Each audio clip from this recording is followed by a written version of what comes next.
नमस्कार दोस्तों, आप उड़ीसा में पुरी स्थित भगवान जगन्नाथ के मंदिर का दर्शन तो अवश्य किया होगा। आइए हम मंदिर से जुड़ी कुछ भविष्यवाणियों के बारे में और उससे संबंधित कुछ रहस्य के बारे में चर्चा करते हैं। ऐसा माना जाता है कि उड़ीसा में प्रभु के मुख्य सेवकों में से एक सेवक आचार्य महाप्रभु अच्युतानंद जी थे, जिन्हें भविष्य की बातों की जानकारी थी और भविष्य में होने वाली घटनाओं की भी जानकारी हो जाती थी।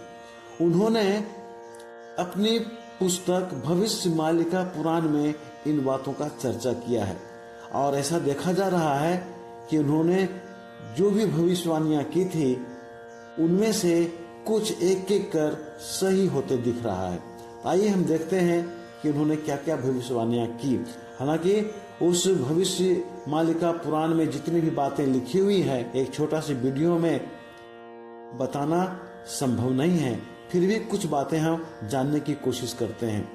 पहला पॉइंट है कि एक समय ऐसा आएगा कि अंग्रेज लोग आएंगे और मंदिर को बंद कराने के लिए बलपूर्वक कोशिश करेंगे। तो ऐसा देखा गया था कि 1803 में अंग्रेज सच में आए थे और उन्होंने पुरी पर आक्रमण कर दिया था और मंदिर की संपत्ति को लूट ली थी। साथ ही साथ मंदिरों पर अधिकार कर लिया था। वहां जितने भी मंदिर थे सब पर उसने अपना अधिकार कर लिया। उसने भगवान जगन्नाथ की निकलने वाली रथ यात्रा पर भी प्रतिबंध लगा दिया था।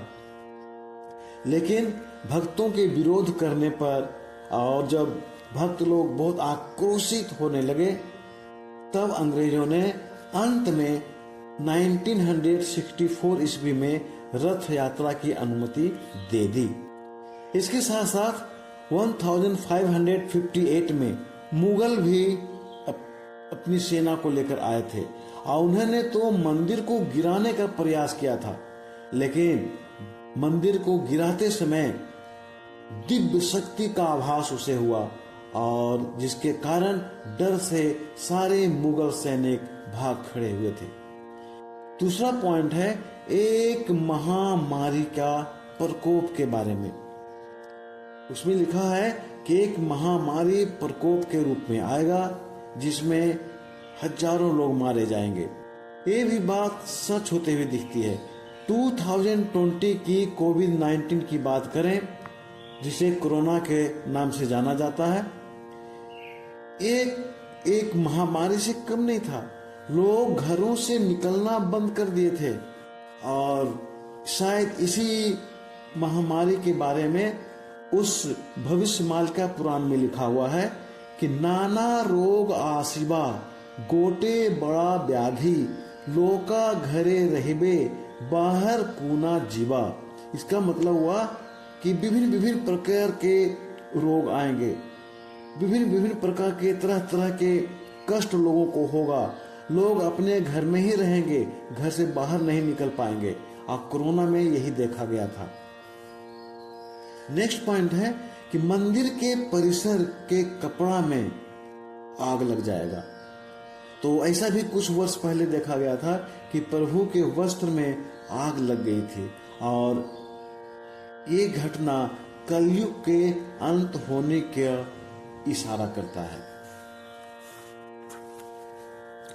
इसके साथ साथ कुछ वर्ष पहले लगभग मार्च 2020 को मंदिर के परिसर में एक बार पूजा हो रहा था। पूजा करने के दौरान वहां के झंडा में आग लग गई थी। तो इस तरह से हम देखते हैं कि ये भी भविष्यवाणियां सही हुई, जिसमें लिखा गया था कि मंदिर के परिसर में एक कपड़ा में आग लग जाएगी। अगला पॉइंट है भविष्यवाणी का कि मंदिर के ऊपर कोई भी पक्षी नहीं बैठेगा। यदि कोई पक्षी बैठता है तो यह समझा जाएगा कि कलयुग अंत की ओर जा रहा है। तो ऐसा देखा गया था कि 2020 में संभवतः जुलाई का महीना था, मंदिर के ऊपर एक चील बैठा था। तो ये भी भविष्यवाणियां सही निकली। नेक्स्ट पॉइंट है कि मंदिर का जो सुदर्शन चक्र है किसी कारण से अपनी दिशा को बदल लेगा या किसी दूसरी ओर झुक जाएगा। अगर ऐसा हुआ तो वह कलयुग के अंत की ओर अग्रसर होने का संकेत माना जाएगा। तो ऐसा देखा गया था कि 2019 के आसपास एक बार तेज आंधी आई थी और इस आंधी में सुदर्शन चक्र एक ओर झुक गया था। कुछ भविष्यवाणी अभी भी बाकी है जो अभी देखा नहीं गया है। संभवतः निकट भविष्य में यह संभव हो जाए। उसमें कहा गया है कि नदी का जो जल है वो अपनी दिशा को बदल देगा। जो कहते हैं ना उल्टी गंगा बहना, नदी का पानी जिस दिशा में अभी बह रहा है वह उस दिशा में नहीं बहेगा। मान लीजिए कि नदी का पानी अभी उत्तर दिशा में बह रहा है तो उत्तर दिशा में न बहकर वह दक्षिण दिशा की ओर बहना शुरू हो जाएगा।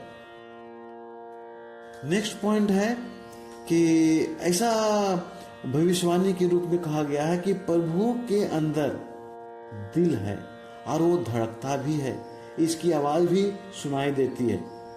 तो जब कलयुग का अंत होने वाला रहेगा तो प्रभु का दिल का धड़कना बंद हो जाएगा। तो प्रभु के दिल का धड़कना बंद होने का मतलब है कि प्रभु के मूर्ति से प्रभु का दिल गायब हो जाएगा। भविष्यवाणी में से नेक्स्ट पॉइंट है भविष्य मल्लिका पुराण के अनुसार कि कलयुग के अंत होने पर भगवान विष्णु एक नीला रंग के घोड़ा पर सवार होकर और हाथ में तलवार लेकर आएंगे और जितने भी पापी हैं, दुष्ट हैं, सबका संहार कर देंगे। इस घटना को कल्कि अवतार के नाम से जाना जाएगा और इसके बाद कलयुग की समाप्ति हो जाएगी और फिर से सतयुग का प्रारंभ होगा।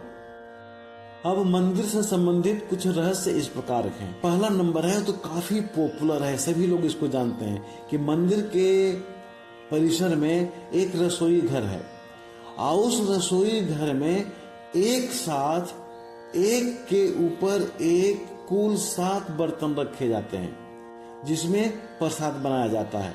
इसमें आश्चर्य की बात यह है कि जो सबसे नीचे वाला बर्तन होता है उसका प्रसाद जल्दी नहीं बनता, उसका प्रसाद देर से बनता है और जो बर्तन यानी 7वां बर्तन जो सबसे ऊपर रखा हुआ है उसका प्रसाद भोजन के रूप में पहले बनता है। दूसरा रहस्य की बातें हैं कि इस प्रसाद को लगभग प्रतिदिन लाखों भक्त ग्रहण करते हैं, लेकिन किसी भी दिन यह प्रसाद न तो घटता है और न ही बढ़ता है। ये तो निश्चित है कि भक्तों की संख्या तो घटती बढ़ती होगी, फिर प्रसाद घटता बढ़ता क्यों नहीं है? ये बहुत ही आश्चर्य की बात है। नेक्स्ट पॉइंट है कि मंदिर में कुल 22 सीढ़ियां हैं, लेकिन तीसरी जो सीढ़ी है वो बहुत ही खतरनाक है। इस पर भक्तों को सावधानी पूर्वक पार करनी चाहिए।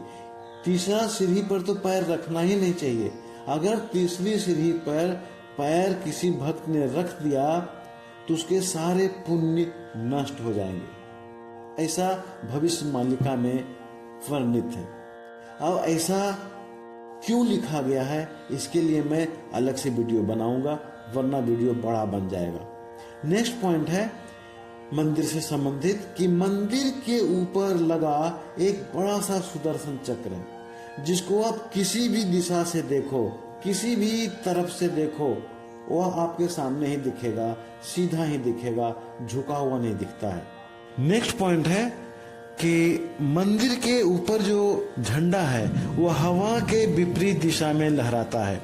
मान लीजिए कि हवा पूरब दिशा से पश्चिम दिशा की ओर बह रही है तो झंडा पश्चिम से पूरब दिशा की ओर लहराता है।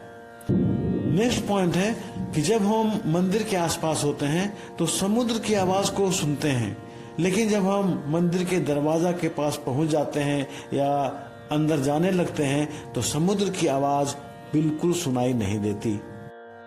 नेक्स्ट पॉइंट है कि भविष्य मालिका के अनुसार जब मंदिर समुद्र में गिरकर डूब जाएगा उसी दिन कलयुग का अंत समझा जाएगा। फिर भगवान विष्णु अपने अंतिम अवतार जिसे कल्कि अवतार के रूप में जाना जाएगा पापियों का नाश करके फिर से सतयुग का युग स्थापित करेंगे। इस प्रकार सतयुग का प्रारंभ होगा। सतयुग के बाद द्वापर, त्रेता और फिर कलयुग। इस तरह से इस समय का चक्र, युग का चक्र चलता रहेगा। तो मैं समझता हूँ कि आज का ये वीडियो आपके लिए बहुत ही उपयोगी रहा होगा। और अगर आपको ये वीडियो अच्छा लगा तो कृपया मेरे इस चैनल को लाइक कीजिए, शेयर कीजिए, सब्सक्राइब करें। आपके छोटे से काम से हमें बहुत मदद मिलती है। धन्यवाद।